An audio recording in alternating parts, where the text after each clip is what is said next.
আসসালামু আলাইকুম। যাদের হচ্ছে গিটহাব অ্যাকাউন্ট নাই তারা এই প্রসেসটা ফলো করেই হচ্ছে খুব সহজে অ্যাকাউন্ট করে নিতে পারেন, মাত্র 2 মিনিট লাগবে। আপনি প্রথম হচ্ছে github.com যাবেন, তারপর হচ্ছে যেহেতু আমাদের নতুন অ্যাকাউন্ট তাই আমরা সাইন আপে ক্লিক করব। সাইন আপে ক্লিক করার পরে আমাদের প্রথমে একটা ভ্যালিড ইমেল অ্যাড্রেস দিতে হবে।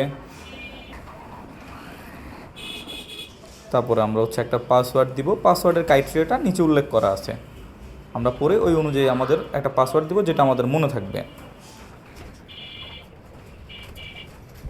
তারপর আমরা একটা ইউজার নেম সেট করবো, একটা ইউনিক নেম, যেটা এটা আপনারই শুধু, এটা অন্য কেউ করতে পারবে না, বা অন্য কারোর নাম আপনি দিতে পারবেন না।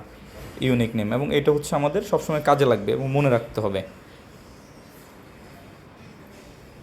তারপর আমাদের অরিজিনটা আমাদের কান্ট্রি সেট করে দিলাম। তারপর ক্রিয়েট অ্যাকাউন্টে ক্লিক করব। তারপর আমাদের একটা ইমেলে ভেরিফিকেশান কোড যাবে। আমরা যে ইমেলটা দিয়ে লগ ইন করছি, অ্যাকাউন্ট ক্রিয়েট করছি, সেই অ্যাকাউন্টেই একটা হচ্ছে কোড যাবে 8 ডিজিটের। ওই কোডটা আমরা দিয়ে কন্টিনিউতে ক্লিক করব। দেন আমাদের অ্যাকাউন্ট ক্রিয়েট কমপ্লিট।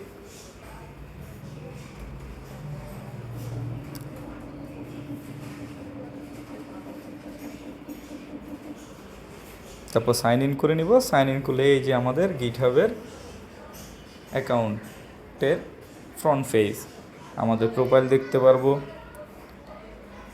এটা আমাদের প্রোফাইল, যেটা হচ্ছে আমি যেহেতু এখন নতুন ক্রিয়েট করে এখনও কিছু নাই, আস্তে আস্তে আমরা বাকি কাজও শিখে নেব।